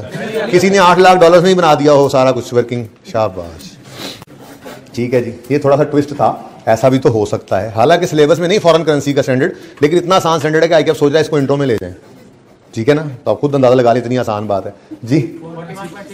41600000 ये है। अब हमने क्या करना है? हमने सवाल को करना है 1000 में, तो 41,600, ठीक है। ऊपर फिर main requirement pay rupees in thousand लिख लेना, ठीक है ना? चलो, अब डिसाइड हो गया हमारा, हमने थाउजेंड में चलना है, ठीक हो गया जी। Other charges including installation cost amounted to 7 million, यानी कि 7,000, ठीक है जी। तो टोटल क्या हो गया? 486, ये हमें कॉस्ट पड़ी, ठीक है जी। ये हम यकम जुलाई 2010 पे जब खरीदा एंट्री जब की होगी वो एंट्री करनी तो नहीं है, वर्किंग में तो लिखेंगे ना। यकम जुलाई 10 पे कॉस्ट कितनी लिखेंगे? हाँ, ये क्या है जी? ये हमारी परचेज प्राइस है। इस तरफ अंग्रेजी लिख रहा हूँ, माजरत, उस तरफ वर्किंग की, ठीक है ना। परचेज प्राइस, परचेज प्राइस, और ये है इंस्टॉलेशन कॉस्ट। आइए 16 ने बताया था, इनको ऐड करना है, तो ये हमारे पास आ गई कॉस्ट ऑफ पौधा, ठीक है। Installation of plant was completed and plant was available for use on 31 दिसंबर 2010। मतलब यकम जुलाई 10 को प्लांट तो आ गया, लेकिन वो कैपिटल वर्क इन प्रोग्रेस होगा। भाई उस साल की एंट्रीज नहीं करनी है, तो ऐसे ही आपको कह रहा हूँ, उस साल की एंट्रीज कर रहे होते आप, तो यकम जुलाई को इन प्रोग्रेस होगा, और फिर 31 दिसंबर 10 पे वो प्लांट डेबिट CWIP क्रेडिट होकर अवेलेबल फॉर यूज हो गया था। यानी हमने जब वर्किंग में डेप्रिसिएशन स्टार्ट करनी है, तो डेप्रिसिएशन स्टार्ट किस दिन करनी है? हाँ, आज देखो जो दूसरी बात भी आ गई, वही हाथ वाले सवाल से बात निकली और कहां तक पहुंच गई? अवेलेबल फॉर यूज 31 दिसंबर 10 पे है, लेकिन कमर्शियल प्रोडक्शन कमेंस्ड फ्रॉम, इधर देखो, मुझे नहीं चाहिए ये अप्रैल 1, ये डेट नहीं चाहिए भाई। मैंने आपको बताया अवेलेबल फॉर यूज से पहले भी डेप्रिसिएट नहीं करना, अवेलेबल फॉर यूज होने के बाद रोकनी भी नहीं है डेप्रिसिएशन। प्लांट तो तैयार था, आपने अगर उसको जनवरी फरवरी मार्च 3 महीने नहीं इस्तेमाल किया तो उसका कसूर है, वो तो डेप्रिसिएट होना शुरू हो चुका है, ठीक है। तो start depreciation from this date. अब तो काफी दफा ये बात हो चुकी है, ठीक है। जिस दिन अवेलेबल फॉर यूज हो जाए एसेट, हम डेप्रिसिएशन स्टार्ट करते हैं उस दिन से। क्लियर है जी? Company uses straight line method for depreciation. Initially, आज दे दी लाइफ उसने, initially useful life of plant was estimated at 15 years. अब वैसे जरा 10 में आया था, 10, 11, 12, 13, 14, 15, 16, 17, 18, 19, चलो समझो 10 कुछ साल गुजरे थे, तो रिमेनिंग बनती तो 5 साल थी, लेकिन 3 कह रहे हैं। वो मैंने वैसे ही कहा, भी गिन नहीं रहा, बाद में देखेंगे वर्किंग्स के अंदर जाके, ठीक है। समझ गए बात? चलो समझ गए मेरे ख्याल से।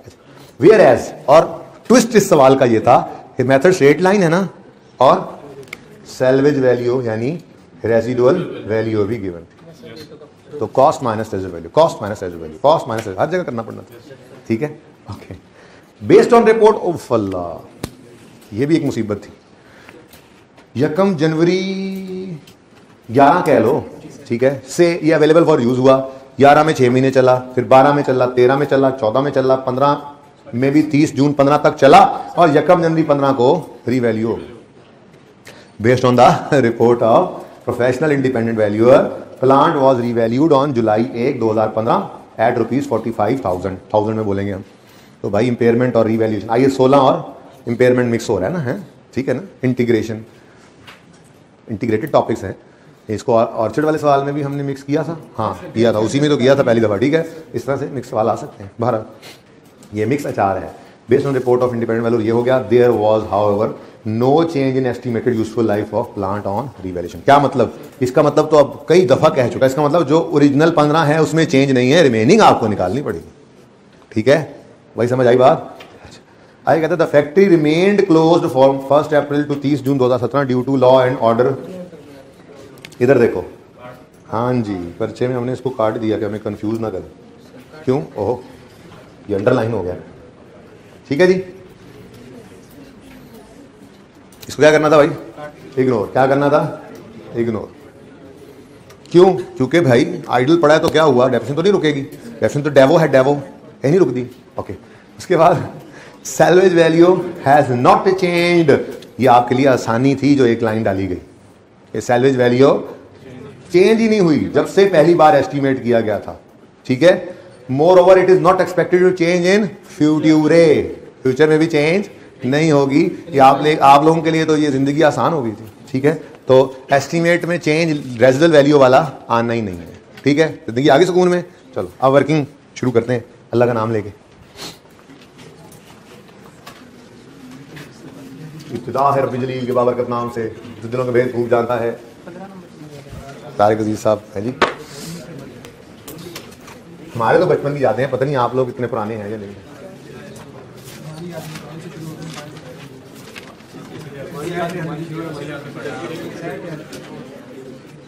क्या क्या बताते हैं। वर्किंग 1 भाई, वर्किंग 1 है जी। ओके, डेट, description,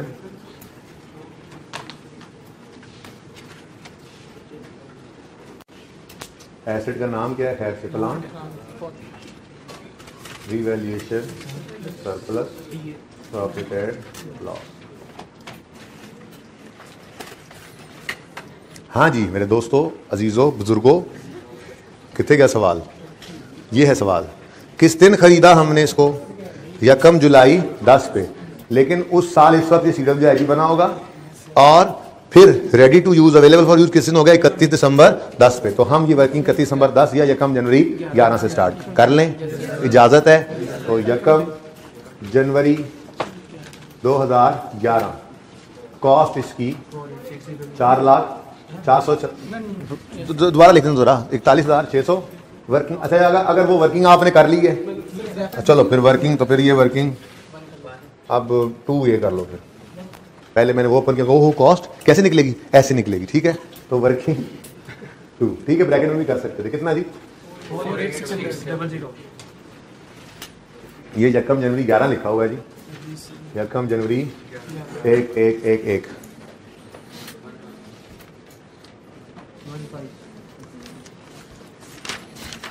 ये आर्टिकल्स दिन स्टार्ट हुए थे ना, आर्टिकल्स उस दिन भी डेट सारे ही एक थे उस दिन। ये अंदाजे दूसरे ना लगाना, वैसे ही एक बात ध्यान में आ गई, लेकिन वो यकम नवंबर 11 था, ठीक है? तो 1/1/1/1 है गोल्डन हालांकि गोल्डन डेट होती नहीं आर्टिकल स्टार्ट होना, तो बहरहाल अच्छा वक्त था, गुजर गया। इधर आए बेटा, ये कर जी। हर हाजिर वक्त जो है ना, वो आने वाले से अच्छा ही है। हाँ, लेकिन नबी सल्लल्लाहु अलैहि वसल्लम फरमाया, इसका मफहूम है कि मेरा ज़माना सबसे बेहतर है। हर आने वाला ज़माना पिछले से बुरा होता जाएगा, ये बेहतरीन ज़माने से दूर आते जा रहे हैं। हर आने वाला दिन बेटा तो ये बेहतर ही है, जो गुजर गया वो बेहतर ही था। आगे आ जाओ। ओके, ये पॉइंट सारा हो गया, बोलो ये पॉइंट सारा हो गया। अब 15 साल के हिसाब से डेप्रीशिएट करना है इसको, ठीक है? रेजिडुअल वैल्यू 2000 है, जहन में रखना। और यकम जुलाई 15 तक ले आओ। अब देखो, ये देखो, हम 11, 12, 13, 14, 15, हम पागल थोड़ा ही हैं। बोलो सारे, बोलो सारे, हम पागल थोड़ा ही हैं, ठीक है? हाँ, वो बाहर वालों को छोड़ो, अभी वो जब सुनेंगे तो सुनेंगे ना। हम पागल नहीं हैं, हम ऐसे नहीं करेंगे कि 5 साल की वर्किंग करें। कितने बच्चों ने की? तो आइंदा से आप भी पागल नहीं बनेंगे, ठीक है? कई बार ये बात की क्लास के अंदर, 2-3 सवाल करवाए मैंने क्लास में कि जंप कर लिया करो जहां पॉसिबल हो। कहता था जंप कर लिया करो जहां पॉसिबल हो, जहां पॉसिबल था। हमने डायरेक्ट आना है 30 जून 15 पे, 30 जून 15 या यकम जुलाई 15, ठीक है? और डेप्रीसिएशन की बजाय एक्यूमुलेटेड डेप्रीसिएशन निकाल लेनी थी बस। 48,600 माइनस 2000 डिवाइडेड बाय 15 साल, ठीक है? यार थोड़ा सा ना इसको अभी से इधर ले आए, वर्किंग वैसे ना बढ़ जाए, तो अभी तो मौका है, बाद में फिर लांट 48,600 इतनी गुंजाइश है। ओके, हाँ जी, ये तो आएगी 1 साल की रकम। ये क्या है जी? अब यकम जनवरी 11 से 30, ये 30 जून था, एक मसला ये भी था, ठीक है? 30 जून 2011 पे 6 महीने, आधा साल हो गया। 30 जून 12 तक पूरा साल, 1.5 साल हो गया। 30 जून 13 तक 2.5 साल, 30 जून 14 तक 3.5, 30 जून 15 तक 4.5 साल गुजर गए। कितने जी? 4.5 ईयर्स गुजर गए। 13980 और 34620। मैंने ना वर्किंग के नंबर रखे हुए हैं इसमें, ठीक है ना? वैसे एंट्रीज में अभी हम पहुंचे नहीं है, इस साल की एंट्रीज तो 20 की मांगी हुई है, तो चलो वर्किंग के नंबर लिख दिए। जिसने ये कैलकुलेशन कर ली हुई, कुछ ना कुछ नंबर मिल गया उसको, ठीक है जी? पास हो जाओगे। फिर इधर देखो, 30 जून 15 पे या यकम जुलाई उससे अगले दिन, यकम जुलाई 15 पर, इससे साल का अगला दिन आ गया ना, रीवैल्यू हुआ है। Based on revaluation report plan was revalued on यकम जुलाई 15 एट 45,000 तो रीवैल्यूएशन पर कुछ भी आ सकता है, एक लाइन छोड़ दो और लिखो रीवैल्यूड अमाउंट 45,000। सरप्लस आ गया कितना? 10,380। 10,380 का सरप्लस आ गया, ठीक है जी? रीवैल्यूएशन सरप्लस है, ठीक है जी? अब आगे बढ़ो। फिर वही मामला, फिर कुछ नहीं हुआ और ये एक्सीडेंट हुआ, फिर कुछ नहीं हुआ और ये एक्सीडेंट हुआ। अब उसूली तौर पे बात करूं ना मैं, तो हम डायरेक्ट 1 जनवरी 20 पे जंप कर सकते हैं, लेकिन मैं 1 जनवरी पे 20 पे जंप करने की बजाय 1 जुलाई 19 पे करूंगा। उसकी वजह यह है कि 20 के साल की एंट्रीज रिक्वायर्ड हैं।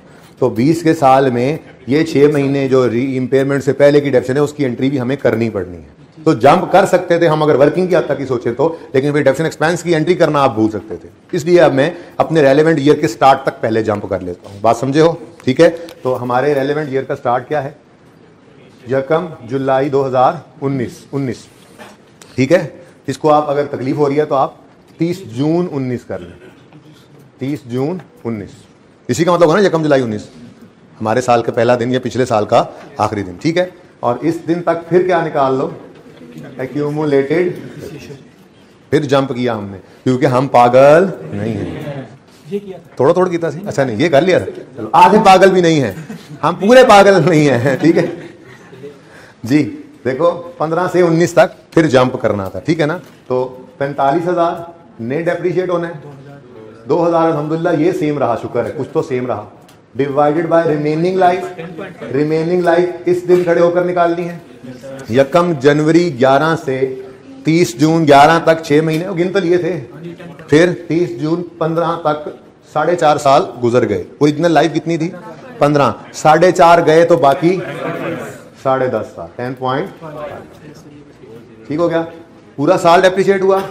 ये 1 साल की डेप्शन आ गई ना, ये पूरे 1 साल की डेप्शन आ गई। लेकिन हमने कितने साल लेकर आने हैं? अब ये फिर गिनो, अब ये गिन लो त्याग से। ठीक है ना, 30 जून 15 तक ये डेप्रीशिएट हो चुका हुआ था। ठीक है, अब 30 जून 16, 30 जून 17, 30 जून 18, 30 जून 19, कितने साल? 4 साल जी। 16381। लेकिन अब मोहतरम सरप्लस भी तशरीफ ला चुके हैं, तो उनके साथ भी वही हशर करना पड़ेगा हमें। 10,380 के साथ भी डिवाइडेड बाय, ये बड़ा शरीफ है, जो करना है एसेट के साथ इसके साथ भी वही कर दो बस, कि टेंशन नहीं देता आपको। रेजल वैल्यू इसकी वैसे कोई नहीं होती, होती है रेजल वैल्यू नहीं होती इसकी। हाँ जी बोलो। 3954 बुक वैल्यू 286196196426।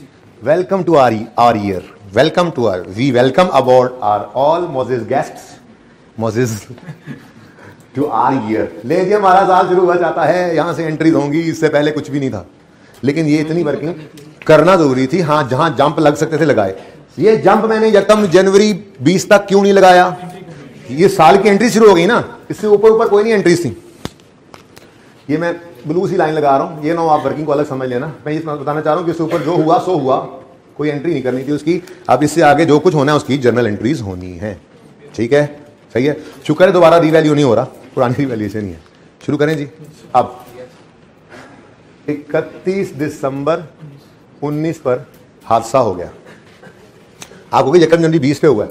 यार मैं ना जरा आपको आसानी के लिए, आपकी आसानी के लिए मैंने 31 दिसंबर 19 कर दिया। ये मूव तो नहीं करना पड़ रहा, बेहतरीन हो गया काम, जबरदस्त हो गया। ठीक है, 31 दिसंबर 19 लिए कर दिया ताकि आप 6 महीने पे रोकते हुए कंफ्यूज ना हो। ठीक है ना, 31 दिसंबर 19 का मतलब 1 जनवरी 20 ही होता है। ठीक है, अच्छा, तो 31 दिसंबर 19 तक डेप्रीशिएट करो इसको।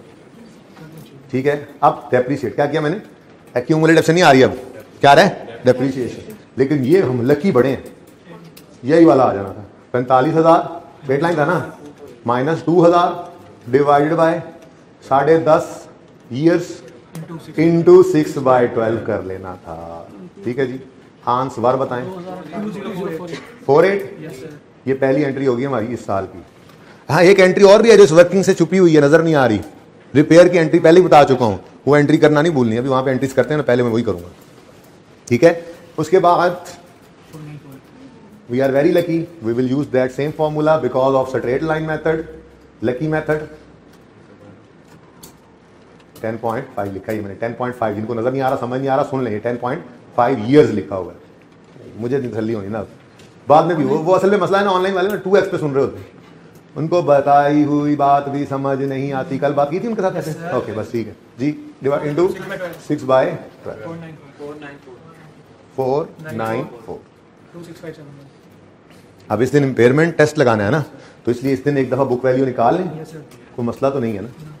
बुक वैल्यू है बिफोर बिफोर इम्पेयरमेंट टेस्ट। ठीक है जी। 26 571 5932।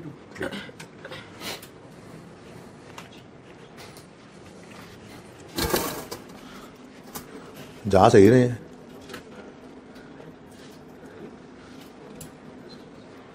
राउंडिंग का डिफरेंस है, क्या डिफरेंस है भाई? आप इधर ना आए, हम देख रहे हैं, सोल्यूशन नकल कर रहे हैं। यही है ऑनलाइन वालों को पता नहीं लगा हम सोल्यूशन देखने गए थे। ओके, जर्नल एंट्रीज तो कर लें। जर्नल एंट्रीज जो रिक्वायरमेंट है, journal entries for the year ended 30 June 20। और पहली एंट्री मैं डेट नहीं लिख रहा, ओके, बाद में डिसाइड कर लेते हैं इसकी डेट। रिपेयर एक्सपेंस डेबिट कोई भी हो सकती है ऐसे तो। और कैश क्रेडिट कितना था? 1500। 1.5 मिलियन था ना, 1500। ठीक हो गया जी। उसके बाद अब 31 दिसंबर 19 या यकम यानी 20, जो मर्जी डेट लिख लो, कोई मसला नहीं है। इस दिन ये डेप्रीसिएशन की एंट्री और ट्रांसफर की एंट्री करनी पड़ेगी।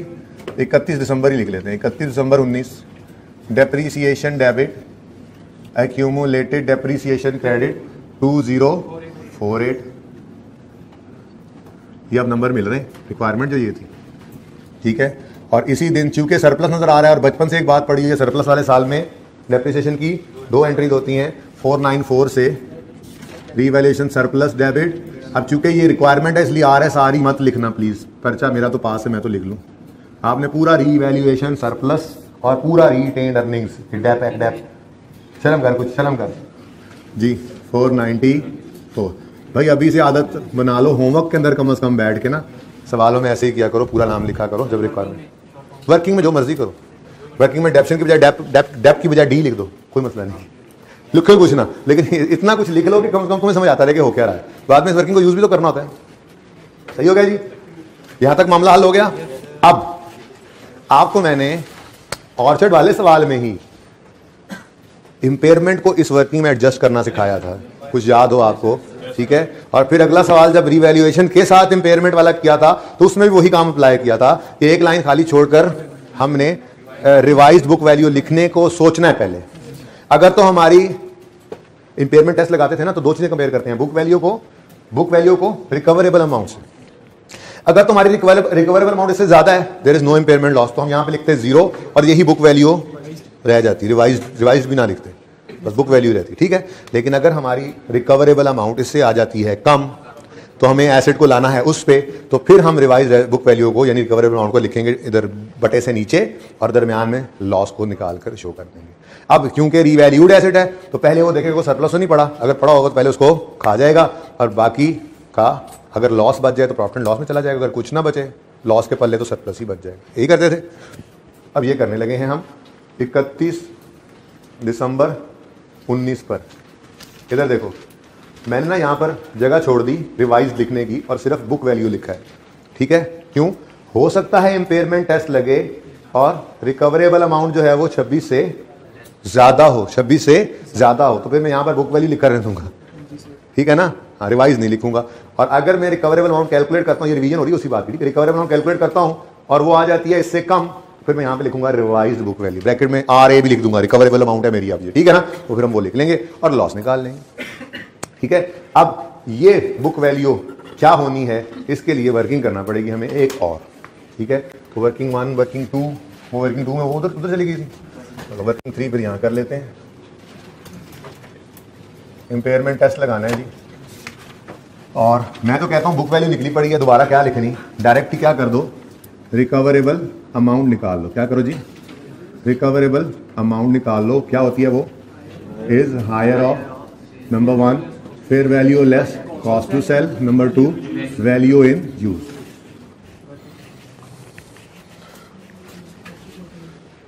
Plant was ready for production on 30 June, at that time engineers blah blah, कहते 3 साल चलेगा।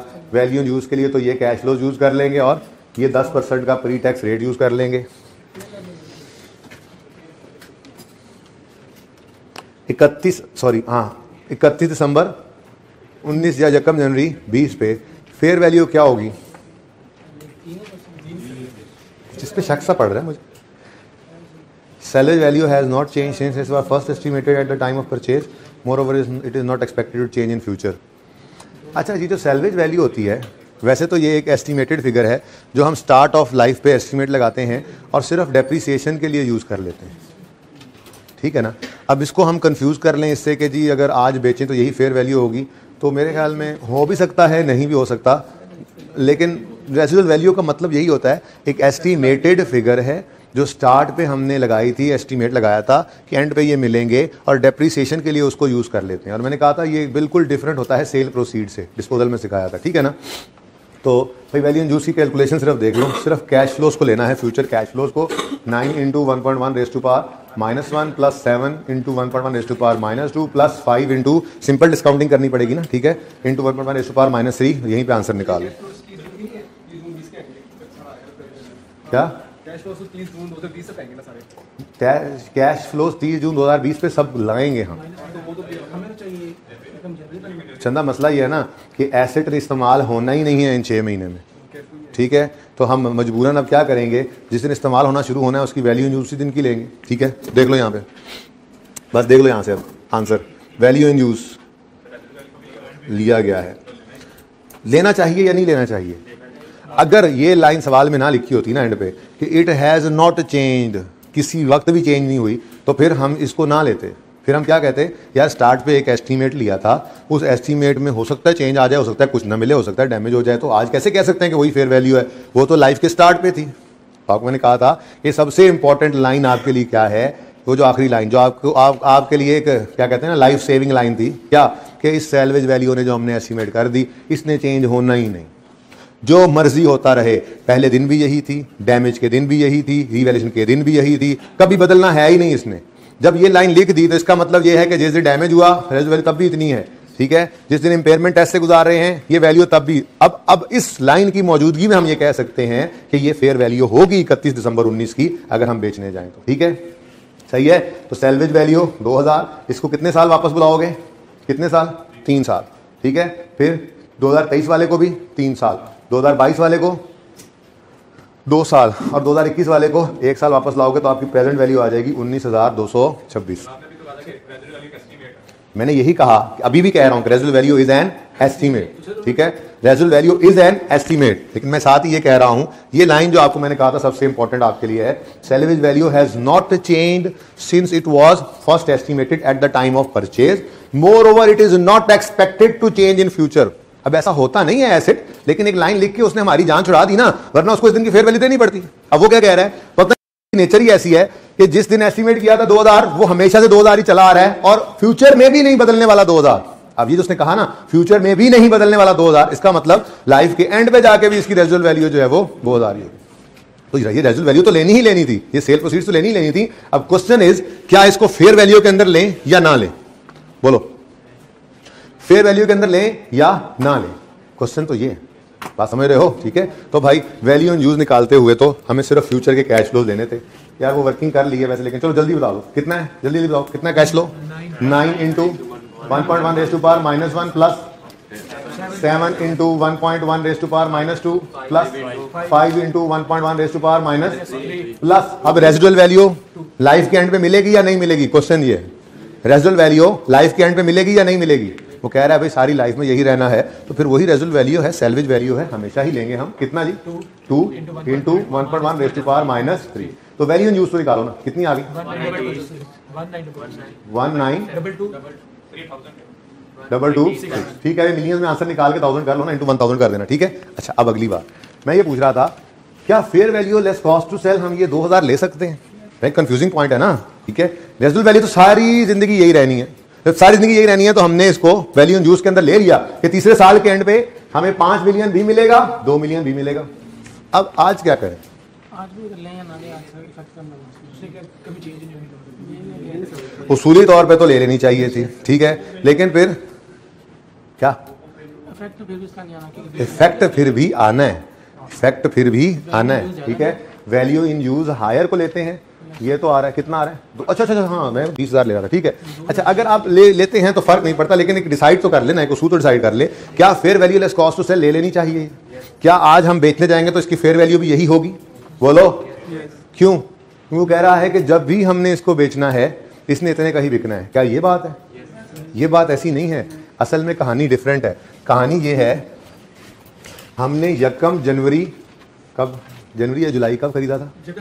यकम जनवरी 11 पे खरीदा था ये एसेट, और इस दिन हमने सोचा था अपनी लाइफ के एंड पे इसके इतने मिलेंगे।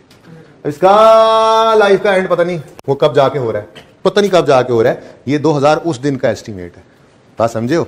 यानी ये वही फिगर है जो डेप्रिसिएशन की कैलकुलेशन में एस्टिमेटेड फिगर हमने यूज करनी है। इसके बारे में उसने कहा था कि दिन रिवैल्यूएशन हुई, ये तब भी नहीं बदला कि लाइफ के एंड पे यही मिलना है। किसी दिन डैमेज हुआ, ये तब भी नहीं बदला कि लाइफ के एंड पे इसने 2000 ही मिलना है। और किसी दिन कुछ भी मर्जी होता रहे, ये एस्टिमेट नहीं बदला है कि ये एस्टिमेट क्या है कि लाइफ के एंड पे 2000 मिलना है। ये 2000 लाइफ के एंड पे मिलना है एस्टिमेटेड। यहां पे लाइफ का एंड थोड़ा ही हो गया।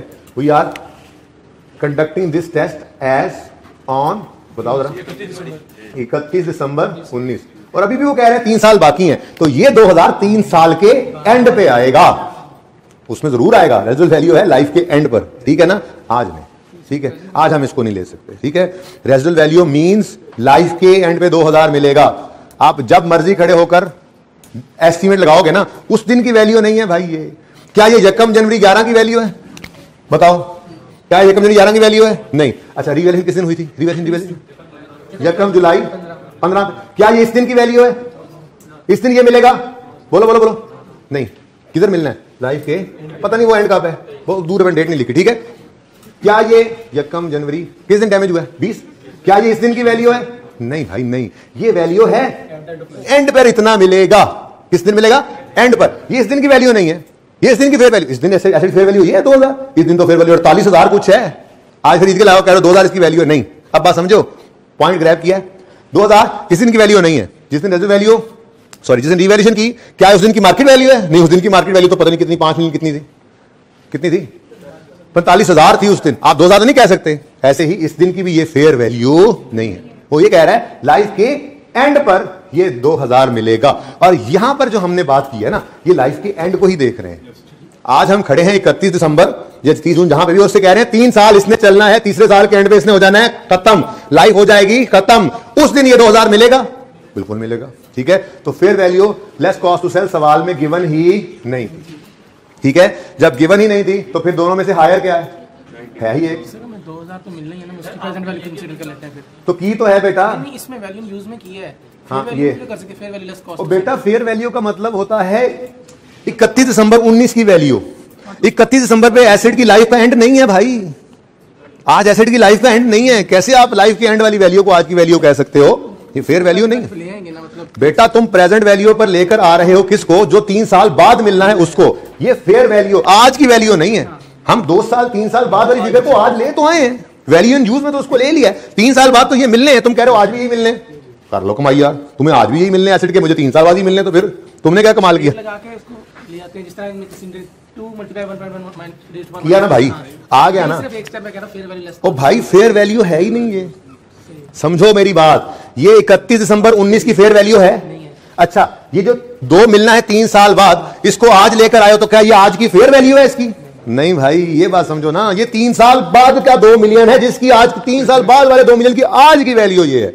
ये आज फेयर वैल्यू नहीं है। इस्तेमाल कर करके तीसरे साल के एंड पे जो मिलना था उसको आज की वैल्यू यूज में लेकर आए हैं। फेयर वैल्यू गिवन नहीं है। गिवन ना हो अगर कभी तो फिर, वैसे स्टैंडर्ड ने ये बात लिखी भी हुई है ऐसे, कभी कभी ऐसे भी होता है, बातें करते करते वो कह देता है जी कि अगर वैल्यू इन यूज गिवन ना हो या फेयर वैल्यू, दोनों में से कोई ये गिवन ना हो तो रिकवरेबल अमाउंट दूसरा ही बन जाता है। कितनी बड़ी बात नहीं, वाकई दूसरा ही बन जाता है, ठीक है। तो हायर क्या है? 19,226। Now this is our recoverable amount, this is our recoverable which is higher of,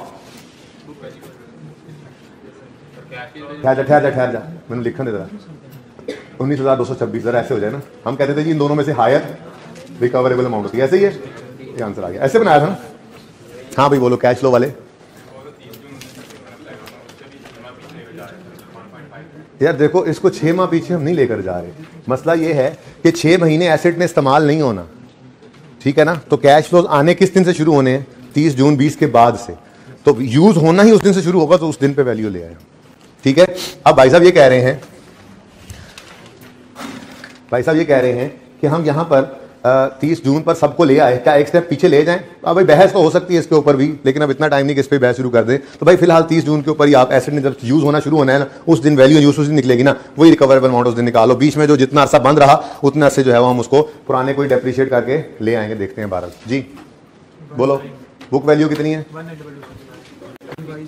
यकम जनवरी 2020 बुक वैल्यू कम हो गई ना रिकवरेबल अमाउंट 19,226। अब ये रिकवरेबल अमाउंट इधर आ गई है तो इसको हम कहा करते हैं रिवाइज्ड बुक वैल्यू। ठीक है, रिवाइज्ड बुक वैल्यू। इंपेयरमेंट पे लॉस आ गए, इंपेयरमेंट लॉस कितना है? 7344। क्या कर लेते हैं क्या गलत है? 26 में से 19 फर्क क्या है? 7345 सही तो लिखा था जी। नहीं राउंड जो लिखा हुआ है आपने कहा।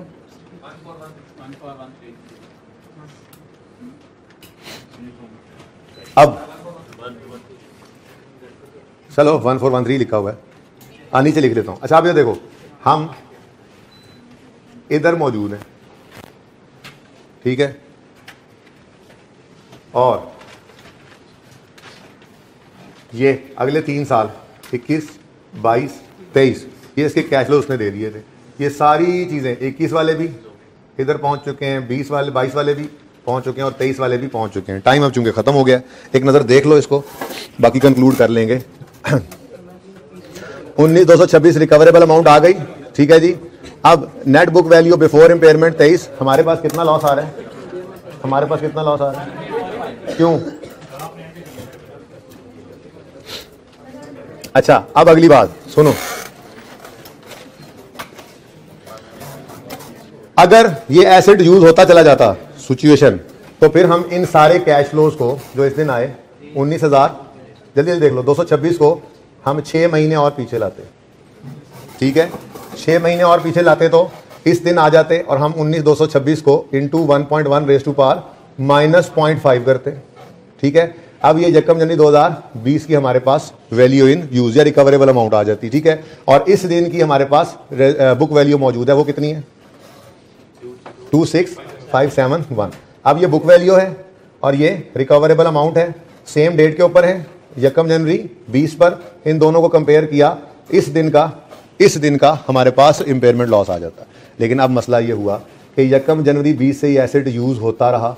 मसला ये कि यूज भी नहीं हुआ और यूज भी होता रहा। मेरी बात समझें, यूज भी नहीं हुआ और यूज भी होता रहा। क्या मतलब? डेप्रिशिएट करना था, यूज नहीं हुआ था। अब वैल्यू इन यूज 19,226 को 6 महीने पीछे लाना, ये तो सही है ही नहीं, क्योंकि इस दिन से आकर आगे 6 महीने तो ये यूज ही नहीं हुआ। बात समझ गए? कैश इनफ्लो तो हुआ ही नहीं, बीच में नहीं, ठीक है। 19,226 30 जून 20 पर आए पड़े हैं कैश फ्लोज। बोलो हम इसको 6 महीने पीछे ले आए, ले आओ जरा, ले ही आओ।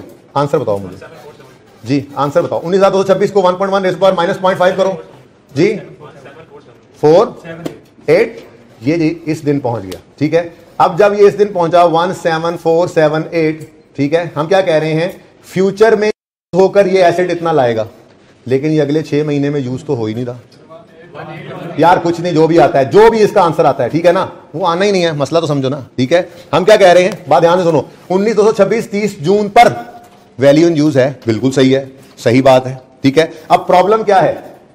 ये 6 महीने बाद है और एसेट 6 महीने पहले पे रुका हुआ है। बात समझ रहे हो? 19,000 कितना आया? सही वाला बता दो, चलो फिगर्स आ जाए। 18,331 ये अब कैश फ्लोज आ गए यकम जनवरी 20 पर, और एसेट हमारा इस दिन मौजूद है, जल्दी बताना कितने पे? 26,571 पे, ठीक है। अब दो ऑप्शंस थे, ठीक है, या तो हम वैल्यू इन यूज को ले आए यकम जनवरी 20 पे, क्यों? क्योंकि ये 19,226 30 जून 20 की वैल्यू इन यूज है जो आप खप रहे थे, ठीक है, और ये बुक वैल्यू 26,571 की, ये यकम जनवरी 20 की है। अब ये दोनों के दरमियान 6 महीने का फासला है। दो काम हो सकते हैं, या तो इस एसेट को यूज तो नहीं हुआ, डेप्रिशिएट तो हुआ है, ले जाओ आगे, या इस वैल्यू इन यूज को वापस ले आओ। लॉजिकल क्या है? लॉजिकल क्या है? वैल्यू इन यूज को वापस लाना लॉजिकल नहीं है, ठीक ठीक है ना। हमने उस वक्त देखो किया क्या है, 26 और 19 को कंपेयर किया है। अब इधर देखो 26 किस दिन पड़ा है, यकम जनवरी 20 पे, और 19 किस दिन पड़ा है, 30 जून 20 पे। बात समझ गए। अब दोनों में से किसी एक ने अपनी जगह बदलनी है। लॉजिकली सोचो, लॉजिकली क्या ये वैल्यू इन यूज से आने वाले कैश फ्लोज नहीं है? तो इन 6 महीनों में तो एसेट यूज किया ही नहीं गया, ठीक है। इसका मतलब इधर तो कोई कैश फ्लोज बनते ही नहीं थे इसके, ये इससे पीछे आ ही नहीं सकते, ये इससे ऑनवर्ड आने शुरू हुए। हाँ मच्छर मुंह में चला गया था, सॉरी, आपको पता नहीं लगा लेकिन लगे निकल गया भाई टाइम है, सुन लो, पानी पी लेता हूं। सुनो सुनो भाई, देखो बात समझ आ गई। ये 6 महीने बाद पे है और ये 6 महीने पहले है, दोनों में से किसी एक को जगह बदलनी पड़ेगी। लॉजिकली सोचो तो इसका इधर आना सही नहीं है, क्योंकि ये वैल्यू इन यूज है और यूज इस दिन से शुरू हो रहा है, तो ये कैश फ्लोज तो है ही इसके बाद के, इस दिन पर तो आ सकते हैं, वापस कैसे लाएं? इधर तो ये आए ही नहीं। लेकिन ये एसेट तो चाहे पड़ा रहा डेप्रीशिएट हुआ, पड़ा रहा डेप्रीशिएट हुआ। भाई प्रॉब्लम समझ आ गई है। इसका मतलब हमें इसको मजीद डेप्रीशिएट करना पड़ेगा 6 मंथ्स। इसको डेप्रीशिएट करेंगे, इसको वापस नहीं लाएंगे, इसको डेप्रीशिएट करेंगे और डेप्रीशिएट करके इधर ले आएंगे। अब ये लाइक विद लाइक का कंपैरिजन होगा और आपका इंपेयरमेंट लॉस आ जाएगा, ठीक है बेटा। ओ नहीं हो नहीं हो नहीं, खुदा के बंदे, ये आइडल पड़ा हुआ था, यूज रेडी टू यूज तो वो कहीं पता नहीं यकम जनवरी का हुआ पड़ा है। एसेट हमारे पास था ना, एसेट आइडल हो जाए किसी वजह से, यार यहां पे इसको भी छोड़ा था। एक मिनट, यहां पर आपने 2 महीने वैसे बंद रहा तो डेप्रिसिएशन छोड़ी थी, क्यों नहीं छोड़ी थी? आइडल हो जाए किसी भी वजह से हम डेप्रिसिएशन नहीं रोकते भाई, डेप्रिसिएशन चलती रहती है, सिवाय इसके कि एसेट को डी रिकॉग्नाइज कर दें। नहीं कर सकता तो 2 महीने में जब स्ट्राइक की लेबर ने तब भी प्रोडक्शन नहीं कर सकता, तो जो बाकी का प्लांट है वो तो वैल्यू लूज कर रहे हैं, पड़ा है ना, जितना बाकी पड़ा है वो तो वैल्यू लूज कर रहे हैं। डेप्रिसिएशन नहीं रुकेगी भाई, नहीं रुकेगी, आपको समझाया हुआ है। Depreciation will never stop unless कि हम एक्टिव यूज से निकाल दें उसको। हमने उसको एक्टिव यूज से नहीं निकाला। क्लास का टाइम खत्म हो गया, मैं 2 लाइनें बता रहा हूं आपको, दोनों देखो आखिर में। फैक्ट्री रिमेन्ड क्लोज, फैक्ट्री इधर देखो, फैक्ट्री रिमेन्ड क्लोज, यहां पे भी तो यार बिल्कुल बंद रहा, वो ठीक है, तो फिर ये क्यों नहीं ठीक? यहां पे भी बिल्कुल बंद रहा, अब यहां टूटने की वजह से बंद रहा, यहां लेबर की वजह से बंद रहा, डेप्रिसिएशन विल नॉट स्टॉप, ठीक है। वैल्यू इन यूज को किसी सूरत आप यहां ला ही नहीं सकते, इससे पीछे ये आ ही नहीं सकती थी, ठीक है ना। तो अब ये क्या करोगे, देख लो, बस अब क्लास खत्म हो गया, देख लो, बड़े भागे आए थे, यही सवाल हमने किया है, मुझे पता था इसमें ऐसे होना है। इधर देखो, अब इधर देखो, सब देखो, सब भाई देखो, यकम जनवरी 20 पे ब्रेक डाउन हो गया। अब ये चेंज इन एस्टीमेट की तरह से वर्क करेगा पहले, ठीक है। तो 30 जून 2020 पर लाइफ 3 साल बाकी है, ठीक है ना। लेकिन ये तो 3 साल 30 जून 20 पे बाकी है ना। अब यकम जनवरी 20 पे तो ये 3.5 साल बाकी थी, तो वो पुराने वाले एसेट को लेकर आओ 3.5 साल, ये पुराना एसेट आ गया और इसको डिवाइड किया 3.5 से। क्यों 3.5 से किया? क्योंकि भाई इस दिन ब्रेकडाउन हो गया था और 6 महीने की डेप्रिसिएशन ली। अब ये 6 महीने का डेप्रिसिएशन चार्ज करने के बाद जिस जगह पे आया पड़ा है, ये अब लाइक विद लाइक का कंपैरिजन है। तो 2 ऑप्शन थे आपके पास, दोनों में से किसी एक को आपने छेड़ना था अपनी जगह से। ये तो बिल्कुल इलॉजिकल है। इसकी लॉजिक यही समझ आती है हमें आगे जाने की, कि जैसे हम कभी भी डेप्रिसिएशन को रोकते नहीं अनलेस कि उसको बेच दें, ठीक है, तो फिर डेप्रिशिएट करते रहना होता है। तो हम इस 26,571 को लेकर आएंगे। इस दिन रिमेनिंग लाइफ 3.5 साल थी इसकी। क्यों इस दिन रिमेनिंग 3.5 साल क्यों थी? क्योंकि वो कह रहे हैं इंजीनियर्स के इस दिन से आगे 3 साल इस्तेमाल करो, मतलब जिस दिन ब्रेकडाउन हुआ उससे पे तो 3.5 साल ही रहेगा ना, ठीक है। इसको कंप्लीट करना, 2 एंट्रीज कर लेना। ये सवाल दोबारा करोगे इंशाल्लाह तो कल फिर से 12 कर लेंगे, नो इशू, ठीक है जी। बहस करेंगे इसके ऊपर। अल्लाह हाफिज।